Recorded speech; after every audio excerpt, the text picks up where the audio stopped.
श्री शिवाय नमस्तुभ्यम। दोस्तों, जैसा कि आप सब जानते हो, कल है शनिवार का दिन।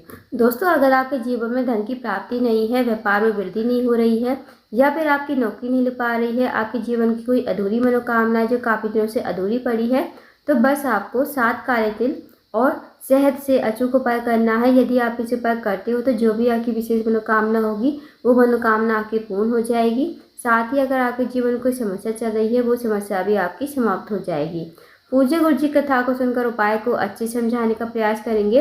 तो आइए दोस्तों, जानते हैं उपाय कैसे करना है। पहला जो उपाय है दोस्तों, वह है विशेष मनोकामना पूर्ति के लिए। अगर आपके जीवन में कोई विशेष मनोकामना है, चाहे वो धन को लेकर हो, व्यापार को लेकर हो, नौकरी को लेकर हो, या फिर आपके जीवन में कोई बड़ी से बड़ी समस्या चल रही है, तो इस उपाय को अवश्य कीजिए। इस उपाय को करने के लिए सबसे पहले आपको लेना है 1 लोटा जल तांबे के पात्र में। साथ ही आपको लेना है थोड़ा सा शहद और 7 काले तिल आपको लेने हैं। अब इस उपाय को आप सुबह से लेकर शाम तक कभी भी कर सकते हो। अब आप चले जाइए शिव जी के मंदिर में। शिव जी के मंदिर में जाकर सबसे पहले आपको 1 लोटा जल शिवलिंग के ऊपर श्री शिवाय नमस्तुभ्यम कहते हुए समर्पित कर देना है। उसके बाद दोस्तों, जो आपके पास शहद है ना, उसे आप कटोरी में डाल लीजिए, और जो 7 काले तिल हैं वो आपको कटोरी में, जिसमें आपने शहद डाला है, उसी कटोरी में डाल दीजिए और इन्हें अच्छी तरह मिक्स कर लीजिए। फिर आप इस कटोरी को हाथ में लीजिए, भगवान से प्रार्थना कीजिए जो भी आपकी विशेष मनोकामना है, चाहे वो धन को लेकर हो, व्यापार को लेकर हो, नौकरी को लेकर हो, जो भी आपकी समस्या चल रही है आपके जीवन में, समस्या कहिए और मनोकामना कहिए। और इस कटोरी में जो भी शहद है और तिल है वो आपको शिवलिंग के ऊपर श्री शिवाय नमस्तुभ्यम शिवलिंग के ऊपर आपको शहद और काले तिल से अच्छी तरह लेपन कर देना है। उसके बाद 2 मिनट मंदिर में बैठना, श्री शिवाय नमस्तुभ्यम का जाप करना, फिर आपको भगवान को प्रणाम करके विनती करके आपको अपने घर पर आ जाना है। दोस्तों, बहुत ही छोटा सा विशेष उपाय है। इस उपाय को शनिवार के दिन ही किया जाता है। जो व्यक्ति या महिला शनिवार के दिन शिवलिंग के ऊपर काले तिल समर्पित करता है, उसकी जो शनि ग्रह से जुड़ी हुई परेशानियां हैं ना, वो सारी समाप्त हो जाती हैं। साथ ही साथ जीवन की सारी मुसीबतें दूर हो जाती हैं। तो दोस्तों, इस उपाय को अवश्य कीजिएगा। अब जानते हैं अगले उपाय के बारे में। अगला जो उपाय है दोस्तों, बहुत ही ज़्यादा विशेष है। अगर आपके घर में लड़ाई झगड़ा होता रहता है, छोटी छोटी बातों पर झगड़ा हो जाता है, या फिर आपके घर में पति पत्नी की नहीं बनती है, भाई भाई में नहीं बनती है, तो इस उपाय को अवश्य कीजिए। इस उपाय को करने के लिए सबसे पहले आपको लेना है 1 लोटा जल, साथ ही आपको लेना है 1 चम्मच घी। अब आप इस उपाय को सुबह से लेकर शाम तक कभी भी कर सकते हो। अब आप चले जाइए शिव जी के मंदिर में। शिव जी के मंदिर में जाकर सबसे पहले आपको 1 लोटा जल शिवलिंग के ऊपर श्री शिवाय नमस्तुभ्यम कहते हुए धीरे धीरे समर्पित कर देना है। उसके बाद दोस्तों, जो आपके पास घी है ना, उससे आपको माता आसुसुंदी के स्थान पर लेपन करना है, घी का लेपन। अब माता आसुसुंदी का जो स्थान होता है जलाधारी के बीचों बीच में होता है। दोस्तों, माता आसुसुंदी जो है शिव जी की सबसे छोटी और प्रिय पुत्री है। तो माता आसुसुंदी का स्थान जलाधारी के बीचों बीच में मोटी सी लाइन बनी होती है, वही माता आसुसुंदी का स्थान होता है। तो वहाँ पर आपको घी से लेपन कर देना है अच्छी तरह। जब आप घी से लेपन करोगे ना, तो आपको मन ही मन माता आसुसुंदी से प्रार्थना करनी है कि हे माता, मेरे घर में लड़ाई झगड़ा होता रहता है, भाई भाई में नहीं बनती है, पति पत्नी विवाद होता रहता है, आप कुछ ऐसी कृपा करें कि मेरे घर में सुख शांति समृद्धि बनी रहे। और दोस्तों, जब आप लेपन करोगे ना, तो आपको तर्जनी उंगली से लेपन करना है। जो अंगूठे के पास वाली उंगली होती है, उस उंगली से आपको घी से माता आसुसुंदी के स्थान पर लेपन करना है। अब जिस उंगली से आपने लेपन किया है ना, वो आपको ना तो कपड़े से साफ करनी है, ना ही पानी से धोनी है। अब आपको वहीं पर प्रणाम करके विनती करके आपको ऐसे ही घर आ जाना है। अब आपने जिस उंगली से लेपन किया है, सबसे पहले वो उंगली आपको अपने घर के मेन गेट पर माता आसुसुंदी का स्मरण करते हुए अपने गेट पर लगा देनी है।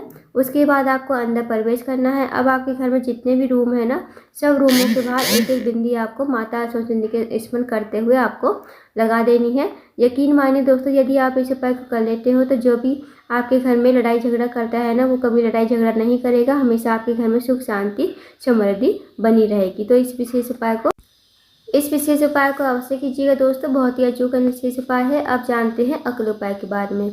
अगला जो उपाय है दोस्तों, अगर आपके जीवन में जो है धन की कमी है, पैसों की तंगी है, या फिर आर्थिक तंगी से बहुत ज़्यादा परेशान हो, आपके घर में पैसा तो आता है पर पता नहीं चलता है कहाँ चला जाता है, तो आप इस उपाय को अवश्य कीजिए। इस उपाय को करने के लिए आपको सबसे पहले लेनी है 11 चने की दाल। अब जो आप 11 चने की दाल लोगे ना, वो कहीं से खंडित नहीं होनी चाहिए, इस बात का विशेष ध्यान रखना। साथ ही दोस्तों, आपको लेना है 1 लोटा जल तांबे के पात्र में, एक छोटा सा गुड़ का टुकड़ा आपको लेना है। अब इस उपाय को भी आप सुबह से लेकर शाम तक कभी भी कर सकते हो। अब आप चले जाइए शिव जी के मंदिर में।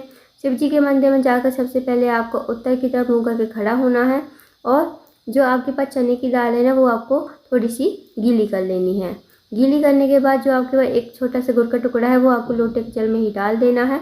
अब आपको चने की दाल या तो आप एक एक करके श्री शिवाय नमस्तुभ्यम कहते हो शिवलिंग के ऊपर समर्पित कर दीजिए, नहीं तो आप एक साथ पूरी की पूरी दाल श्री शिवाय नमस्तुभ्यम कहते हुए समर्पित कर देना है।